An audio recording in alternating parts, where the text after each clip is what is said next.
and I'll pick this up. So, guys, we're turning the video recorder on a little bit late. We've already been talking about the twin ideas of the teachings of the Buddha is both being small in the sense that there's not that much to it. I know that a lot of people talk about it in the sense, well, you've got 16 of those, and 12 of those, and 8 of those, and 4 of those, and 5 of those, and 4 more of these other things, and 3 of that stuff. And it looks really, really complicated. But the reality is that almost all of that is various ways of looking at the teaching. An example is that the Eightfold Noble Path, which is actually what we're doing, when the skills that the Eightfold Noble Method develop, when those skills are developed, now those skills become enlightenment factors, the Sambhojana. But it's the same thing. And then we have the balancing of the 5 faculties, but these faculties are nothing but the items, 5 of the items on the Eightfold Noble Path, except that it's in a slightly different language. An example here is that in the Eightfold Noble Path, the words Samma Sankappa is used, but in the 5 faculties, Shraddha or confidence is used. Different language, but you see in the time of the Buddha, the people do these things and they knew how the language works. But when it's translated out of the ancient language into modern English, many of the connections are not easily seen. And so putting those connections back there together, and then you say, oh, well, the 5 faculties are nothing but the 7 factors of enlightenment that have to be balanced in order for them to become the skills, which are the Eightfold Noble Path. Okay, so when we put it together like that, another way of looking at it is imagine that the teachings of the Buddha is like a giant jigsaw puzzle, and that it comes delivered in a box that has a picture of this puzzle on, so that you can see the puzzle, see what it looks like, and then put all the pieces together. The problem with the teachings of the Buddha when they came west, it came without the box. Without the box, you've got no clue about what the actual image is supposed to look like. And not only that, but a few pieces are missing. But when we get it all together, we can recognize, oh, well, it's just one thing. It's just this jigsaw puzzle. It should be cut up into 500 pieces, but we can put those pieces back together and see how simple it is. So the next point is that not only is it just a simple thing, but it's also a one size fits all. Everyone can benefit from the teachings of the Buddha. And yet, in psychology and psychiatry, they have the diagnostic codes, a whole big, thick book of descriptions. It would almost be like it this way: the legal system, state laws or federal laws or the local laws or whatever like that, is trying to guide behavior. None of those systems need anything more than just 1 or 2 laws. The reason why they are complex the way that they are is because each law is written according to a particular behavior that's the outcome of, it goes like this: the mind has the thought, generating the feeling, and when the feeling gets strong enough, we'll act on it. And often this happens without us even knowing about it, this cycle of thought, feeling, action. Thought, feeling, action happens over and over and over again. And when we begin to see it and pick up on it, we can say, oh, if I change the thought, I'll have a better feeling. And if I feel better, I won't have to do it. I won't have to do the action, like go get what I want. And if I want something and I really want it badly, I'll do anything to get it, including hurting people, killing somebody, stealing, lying about it, whatever like that. But if the mind is noble, then the morality can be very easy. We don't need all of those laws. We only need one. And what is the rule that we need? The one law we need is dukkha, dukkha nirodha. That's how simple the teachings of the Buddha are. If you see that you are dissatisfied, then come out of that dissatisfaction into satisfaction. And we practice that over and over and over again because our default is being dissatisfied. We were born dissatisfied. The first breath that a newborn baby takes, the first breath he takes is to let out a yell. I remember mine. There I was in this enormous hot tub, swirling water, heated water, bubbling everything, and all of a sudden the earthquake happened. The bottom dropped out, and the next thing I know, Dr. Young has had me by the heels, beating my ass. Well, I let out such a yell that I didn't stop yelling until I was about 35 years old. We all just start yelling, and we don't shut up. Why? Because we're dissatisfied from very birth. That in fact, when we're a newborn, we need to have a lot of nurturing. That a baby will bond. You'll see. In fact, in many quarters they call it imprinting, but I'm using the word bonding. And if the mother bonds with the child and the child bonds with the mom, then the child's survival is highly likely. But if the mother does not bond with her child, or the child does not bond with the mother, then the likelihood of that child dying is very high. And so the baby needs to be bonded with in order for it to survive. But by the time we're 4, 5, or 6 years old, the tables are turned. Mom is withdrawing her unconditional love, her nourishing, and puts you to work, puts you to school, do your homework, clean up your room, take out the trash, do what you're told to do. And so it all becomes kind of critical then. And so the teachings of the Buddha is let's find a way in our mind to go back to that nurturing that we had when we were infants, where there was nothing demanded of us and we were already okay. And that when we're very little, as a child, 1, 2, and 3 years old, we like to play with everything. So let us get back to being that, where we feel nourished, we feel comfortable and happy, and everything is a toy to play with. Except that now we're doing it with the knowledge and the wisdom of an adult, but we're having the feelings of a child. And we're having the nourishment of a mom rather than the criticism. But most of us are overly criticized from early childhood, and we grow up with that set of rules, that set of criticisms, and we go around criticizing ourselves for the rest of our lives, saying that I didn't do good enough, and I'm not good enough, and I'm not good enough here, and I'm not good enough there. And then we begin to compete with others, saying, well, if I'm better than him, then that's good enough. And so we wind up competing rather than regaining that feeling of at home, that feeling of nourishment, that feeling of everything is okay, and that there is no criticism, that we can stop the criticism.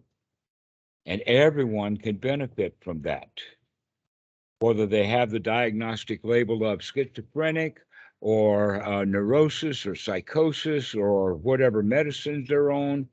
Everyone goes through that cycle of having unwholesome thoughts, followed by unwholesome feelings, followed by unwholesome actions.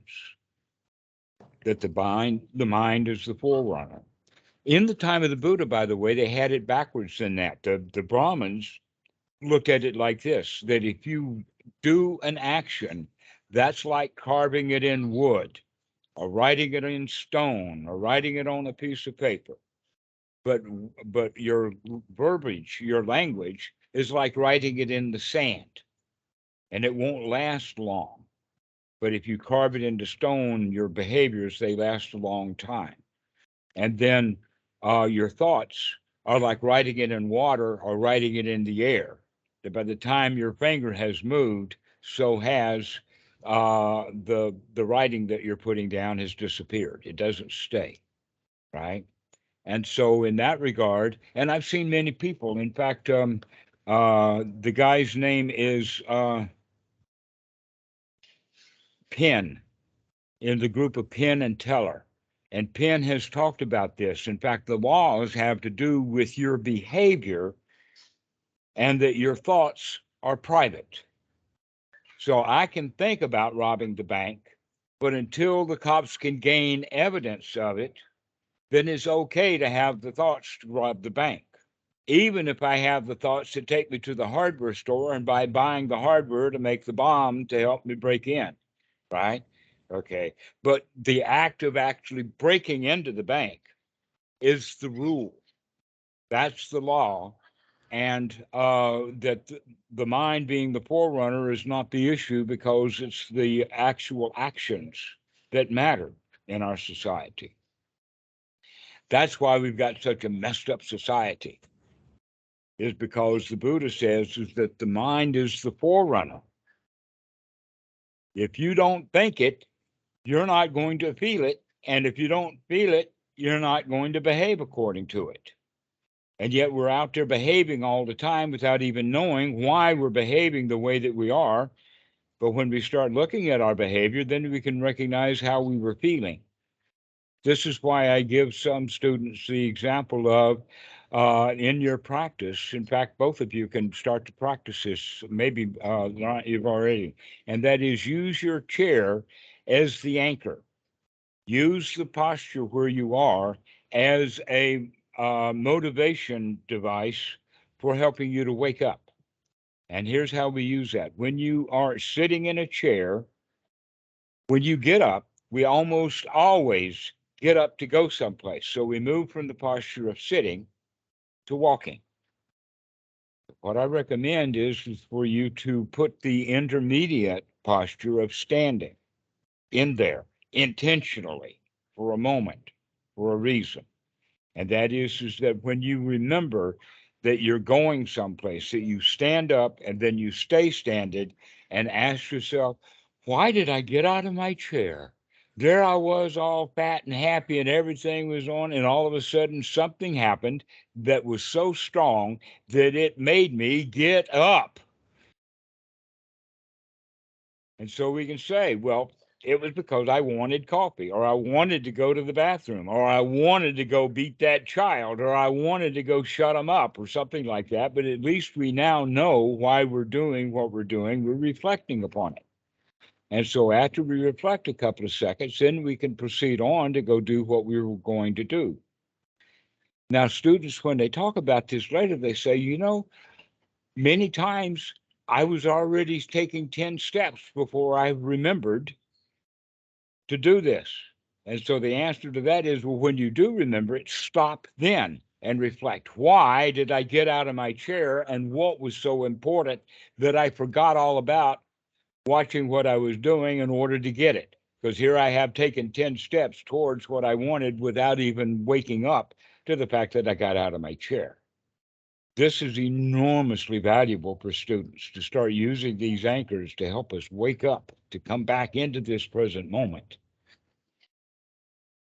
Because that's where we live, right here, right now. And that will give us an opportunity to say, hey, something, I can just sit back down. I don't really need to get up. I was okay before. Or I can go get it. And then when I come back, sit down, that's another opportunity to practice. When we sit down, we normally sit down to make the body at ease. We sit down for comfort, that we don't like to stand up all the time. And so we sit down to take a load off. So we can say, well, this is an opportunity to practice taking not only just a load off of the body, the load off of my feet, but take a load off my mind too. This is an excellent point in time. Every time I sit down, to take a deep breath and relax and say, wow, I'm glad I remembered that I could sit down and fully sit down with no place to go and nothing to do.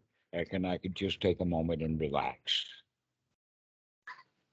And so these are the kind of things that we can do throughout the day to help us remember to be in the present moment, because that's what the real teachings of the Buddha is all about, to come out of the past, out of the old habits, out of the old behaviors that we were in, And look at what we're doing right now.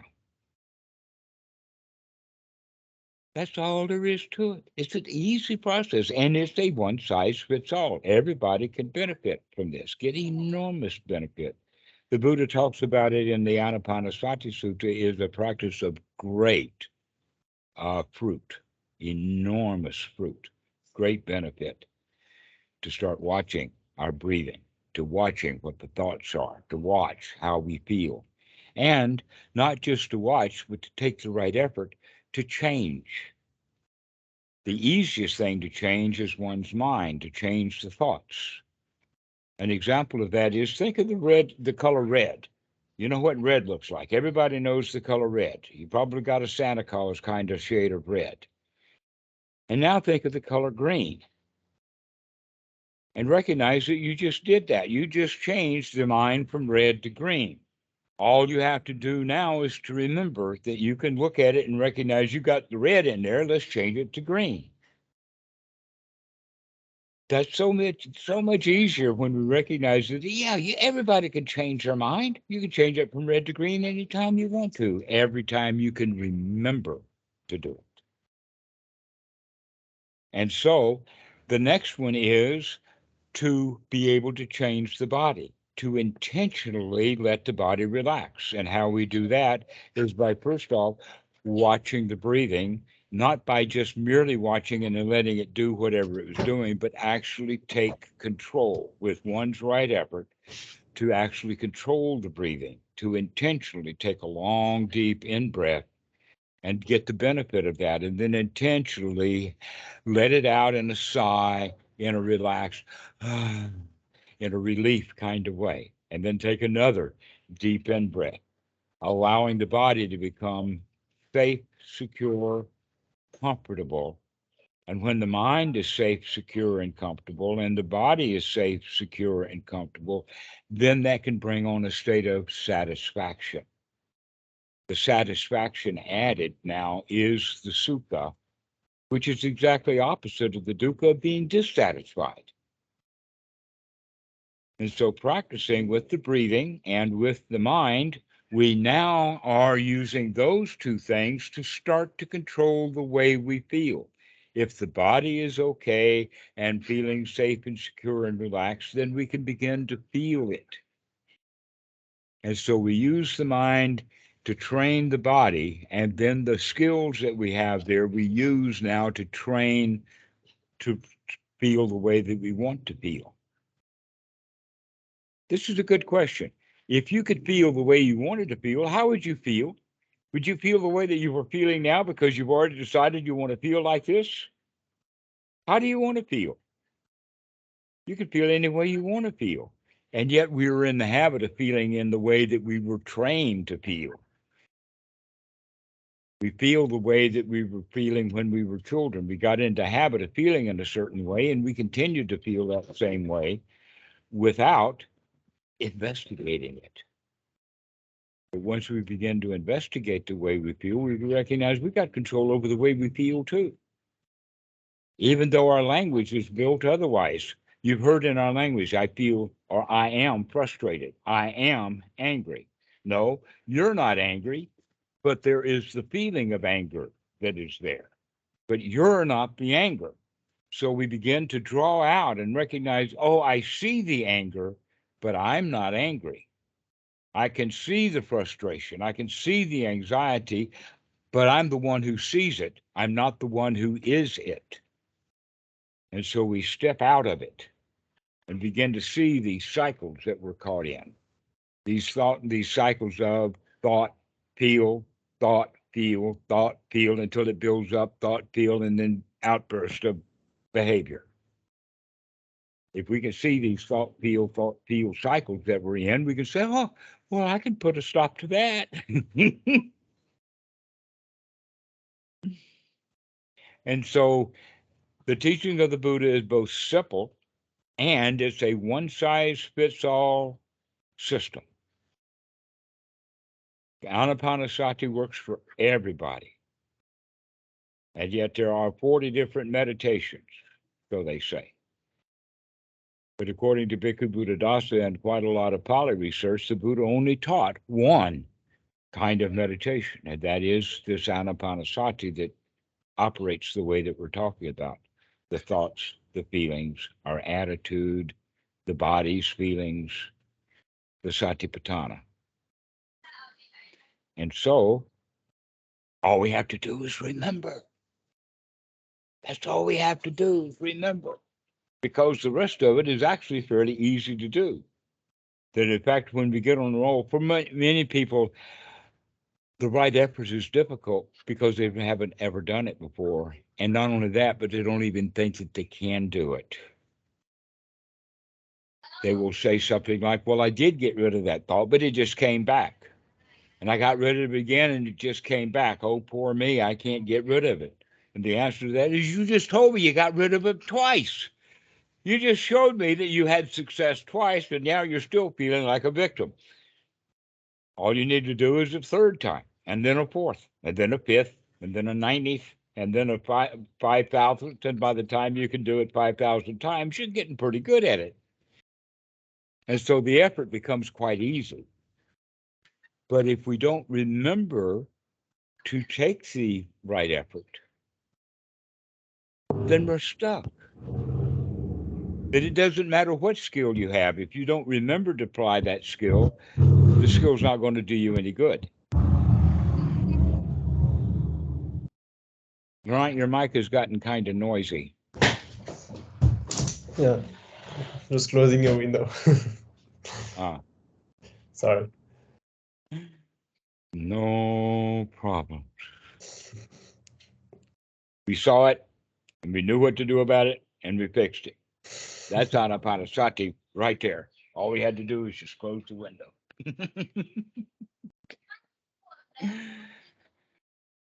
So, Christian, do you have any comments or any questions about what we've been talking about? No questions really. Maybe just a comment about, before I used to think this process of liberation as, meditate a lot, sit as much as you can, and one day you'll have a big moment of awakening sort of idea. But it's obvious to me now that it's really a moment-to-moment practice. All the time. Wake up right now. Why wait for 10 years? Why put in all the work of meditation and not waking up and then expect something to happen and you do wake up? Normally, people, when they get in the habit of practicing wrongly and don't wake up, they just keep doing that and on and on. I've actually seen people on Reddit that says, I've been meditating 50 years. How dare you come in and say that I can do it immediately? Because I've been doing it for 50 years and can't get it done. And I'm still miserable. Right?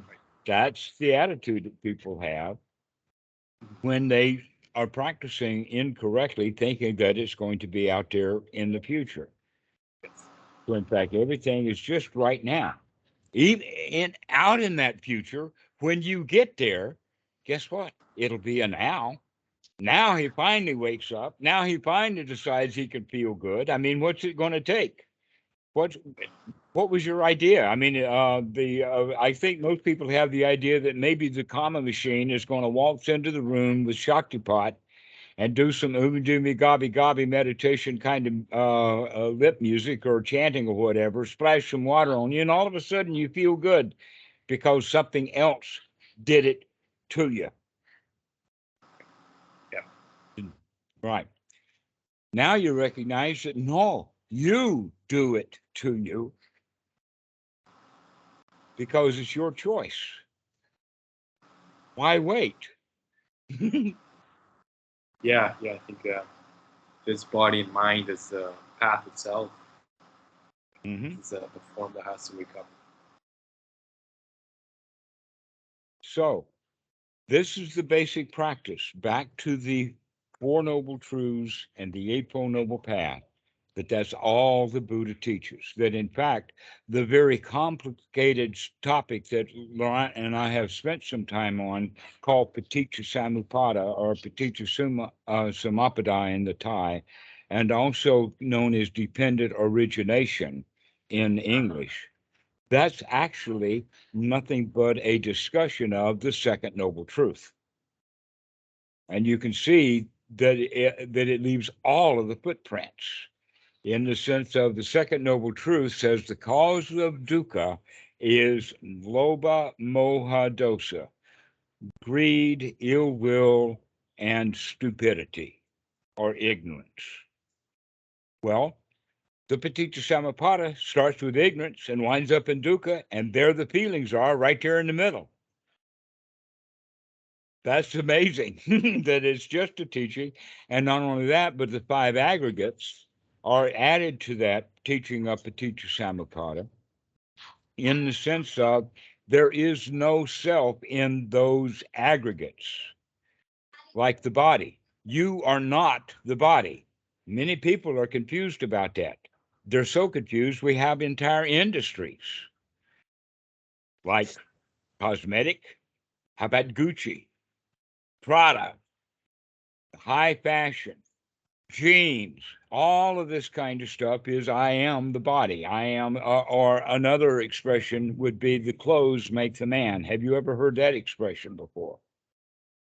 The clothes make the man. How you're dressed determines how you fit into society. And that was especially true in the 1930s when you either wore a business suit or you were in rags.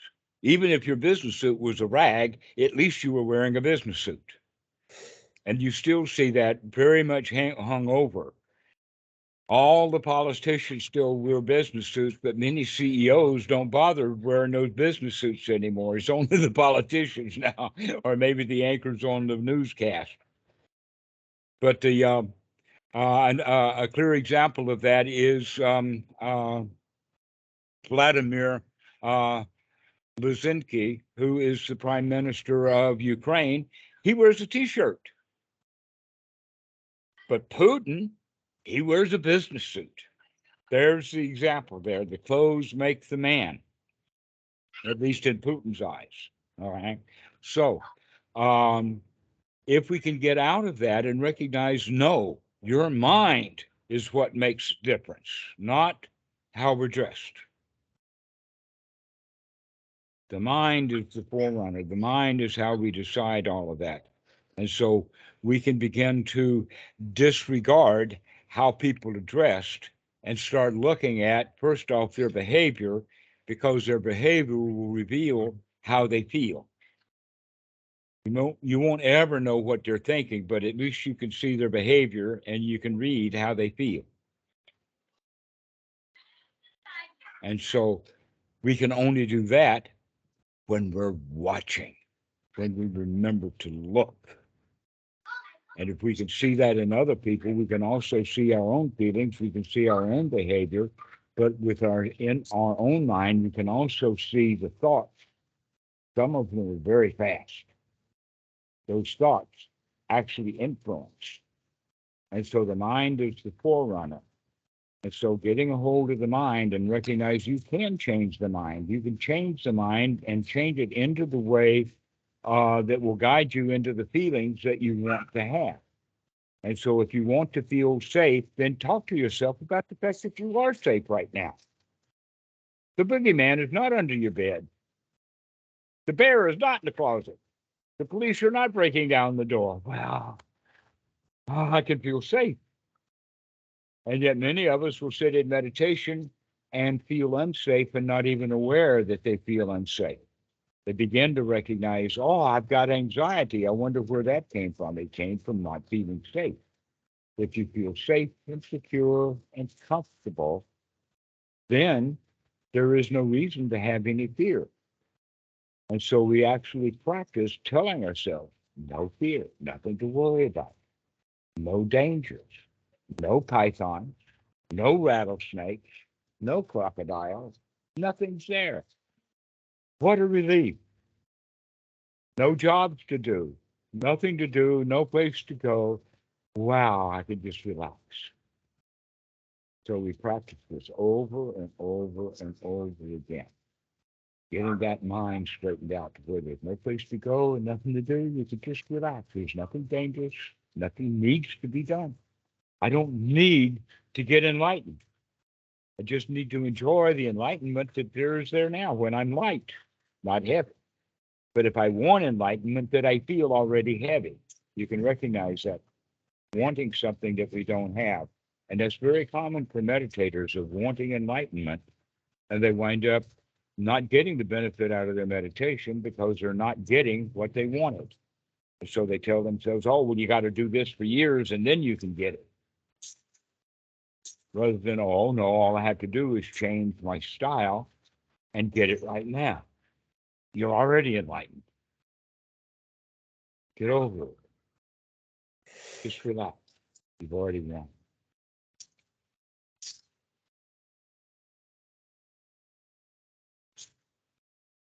It's an easy practice, but we have to do it over and over and over again. I was talking to a psychiatrist and mentioned it like this, that most people will go to a psychologist or to a therapist and have a session of therapy and to get a whole lot of good advice and get a whole lot of good insights. And then they go home, then they come back next week and do it again. And that has the quality of, imagine that a kid is playing, let us say, taking piano lessons.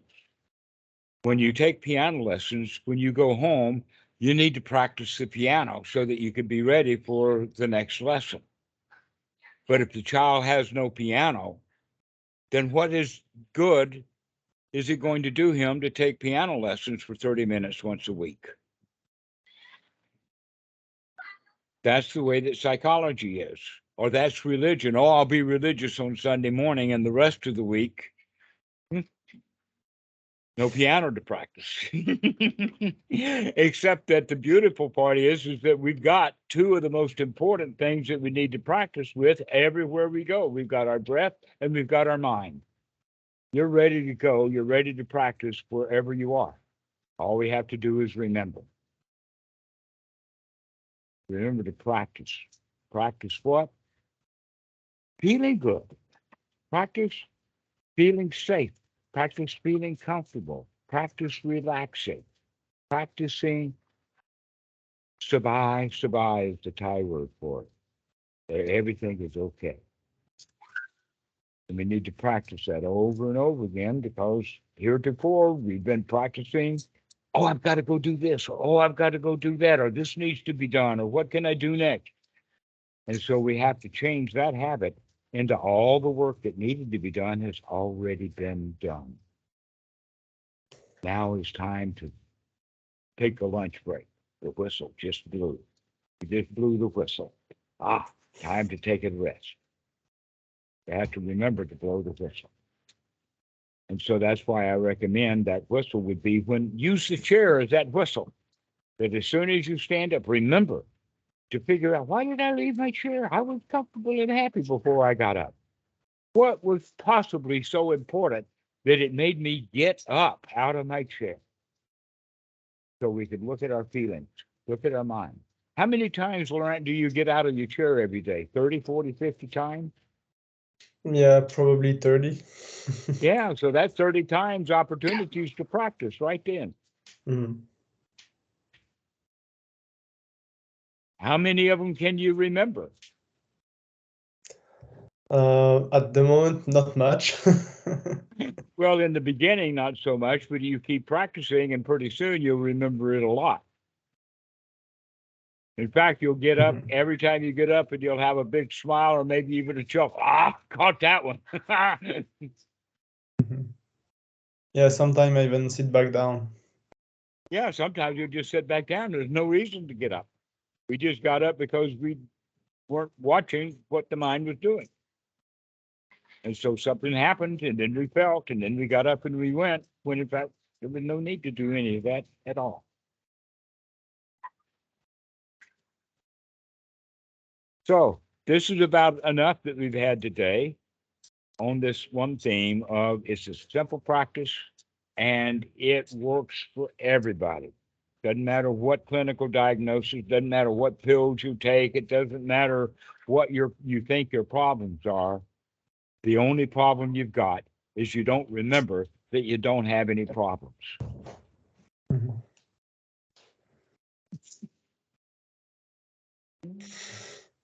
So, Christian, do you have anything to say before we finish? No, nothing else. Just thank you for and reminding us over and over about this. Over and over again. That's right. That's how it goes. We have to keep reminding, remembering, remind. That's why I get such a kick out of my students, is because that makes me remember.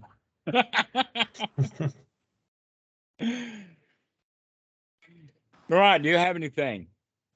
No, that was good. I enjoyed This is it. great. Yes. All right. Well, we'll see you guys later then. Thank All you. right, thank Thank you so much. You you. made it. I mean, you made my day. This has been really great. Have Thank a you. good day, guys. Bye. Bye-bye. Okay. Bye-bye.